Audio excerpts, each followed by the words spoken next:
સરસ મજાના એક નવા વિડીયોમાં આપ સૌ વિદ્યાર્થી મિત્રોનું સ્વાગત છે। આજે આપણે ધોરણ 7ના ગુજરાતી વિષયમાં પાઠ નંબર 13 છે, સમરથલાલ સુરણવાળાનો સન્માન સમારંભ। એ પાઠની સમજૂતી આ વિડીયોના માધ્યમથી મેળવવાના છીએ। લેખક છે મધુસૂદન પારેખ, પ્રિયદર્શી। મધુસૂદન પારેખ ગુજરાતના પ્રતિષ્ઠિત એટલે કે જાણીતા હાસ્ય લેખક છે। તેઓ અધ્યાપક તરીકે કાર્યરત હતા, એટલે શિક્ષક તરીકે કાર્યરત હતા। હું, શાણી ને શકરાભાઈ, બે અલગ અલગ છે। હું અને શાણી ને શકરાભાઈ આપણે બધા વિનોદાયન એમના હાસ્ય સંગ્રહો છે। તેમણે શેક્સપિયરના નાટકોનું લોકભાગ્ય કે વાર્તા રૂપાંતરણ પણ કર્યું છે। શ્યામળ ભટ્ટની વાર્તાઓ, વૈતાલ પચીસી, અડવાનો પરાક્રમો વગેરે એમના કિશોર સાહિત્યના પુસ્તકો છે। તેમને વર્ષ 2003માં રણજીત રામ સુવર્ણ ચંદ્રક એનાયત થયો હતો, એવોર્ડ મળ્યો હતો। આ એક હાસ્ય કથા છે, જે વાર્તા આપી છે એક સરસ મજાનું હાસ્ય કથા છે। તેમાં લેખકે વિવિધ શાકભાજીના ઉલ્લેખ દ્વારા સહજ રીતે હાસ્ય નિષ્પન્ન કર્યું છે, એટલે કે ઉત્પન્ન કર્યું છે। પ્રસંગ સમરથલાલ સુરણવાળાના સન્માન સમારંભનો છે, જેમાં લેખક ચતુરાઈપૂર્વક લગભગ બધા જ શાકભાજીના નામ વણી લે છે। વળી જે તે શાકભાજી વેચનારના નામ સાથે શાકભાજીના નામનો પ્રાસ બખૂબી રચ્યો હોવાથી તે વાંચનારને આનંદ આપે છે। શબ્દો ઉપર ધ્યાન આપશું તો આપને ખ્યાલ આવે।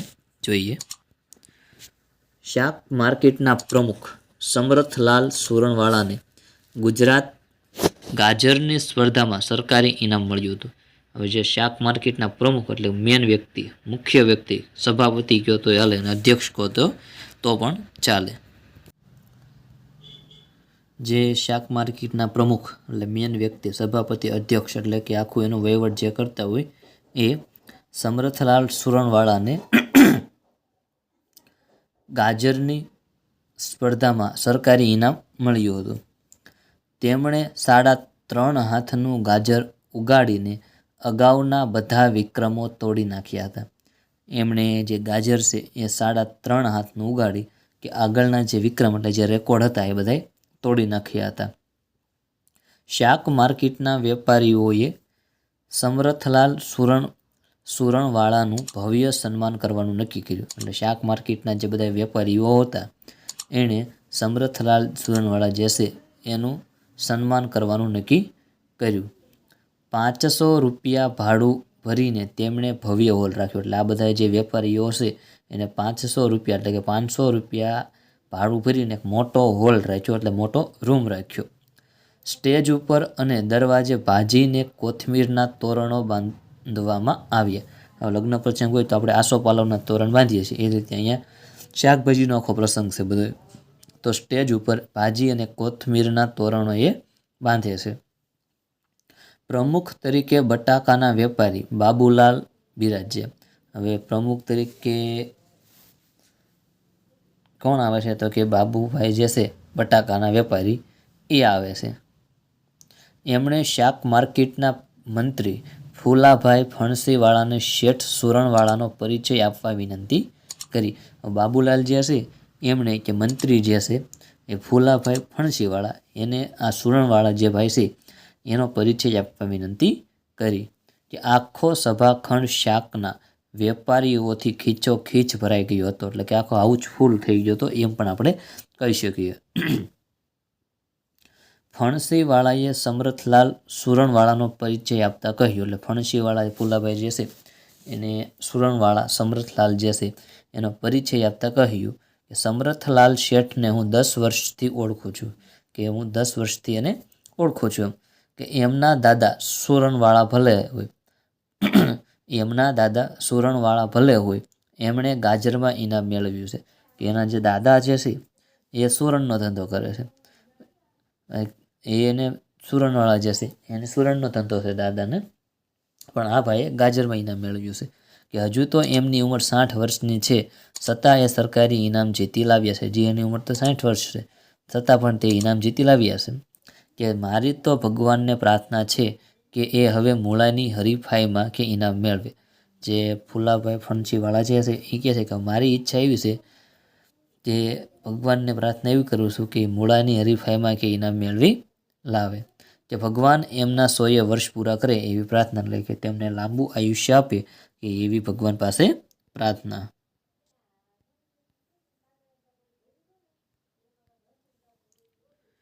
તાળીઓના ગડગડાટથી હોલ ગાજી રહ્યો.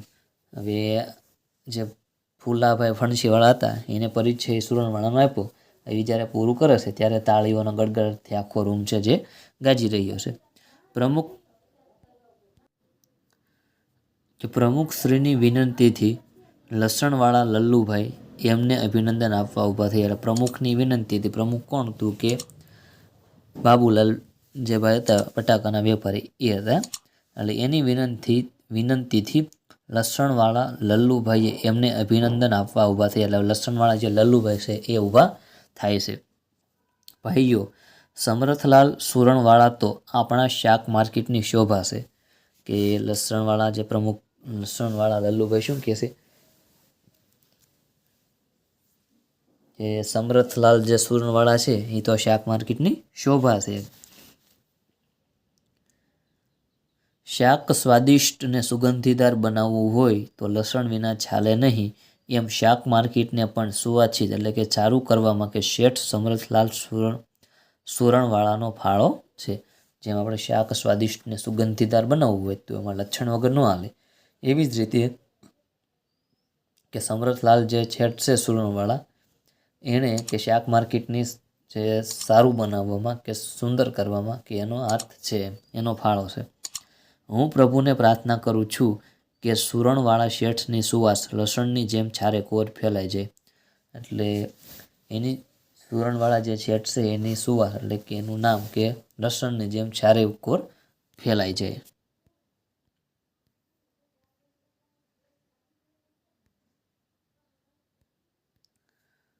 એ પછી બટાકાનો હોલસેલ વેપારી બકુલભાઈ ઊભો થયા છે. એટલે જથ્થાબંધ વસ્તુ જે ખરીદતા હોય એને હોલસેલ કહેવાય.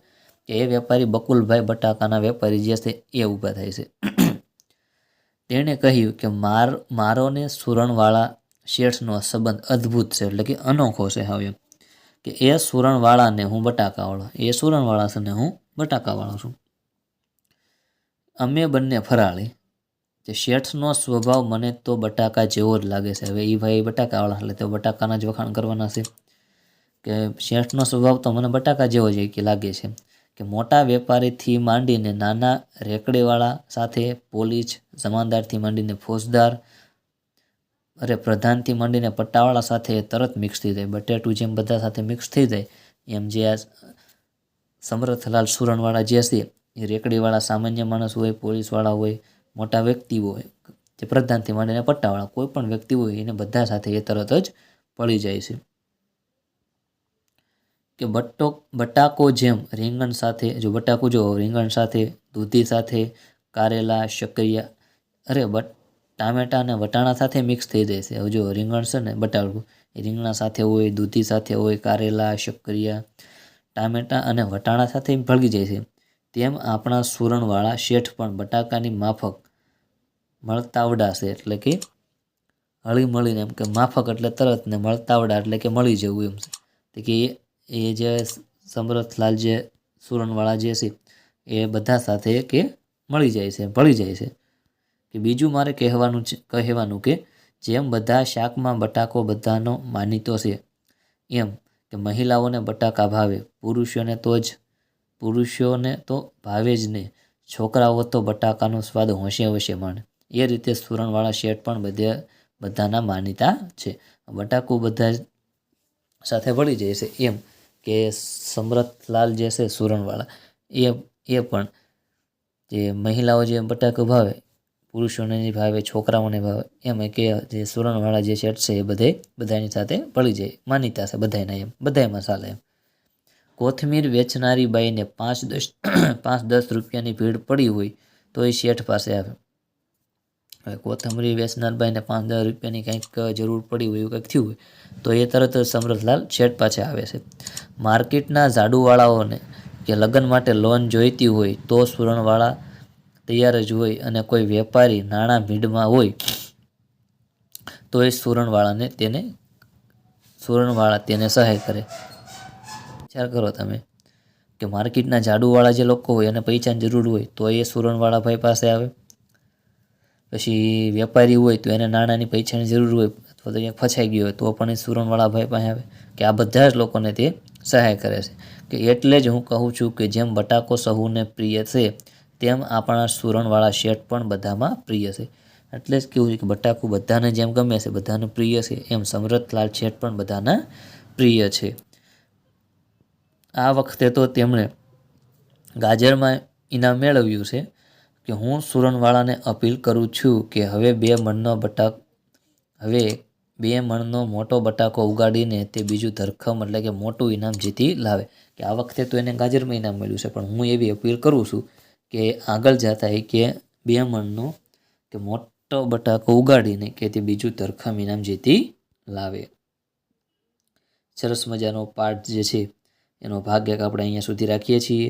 ફરી પાછા નેક્સ્ટ વિડીયોમાં ભાગ 2 સાથે તમને મળીએ પાછા નેક્સ્ટ વિડીયોમાં.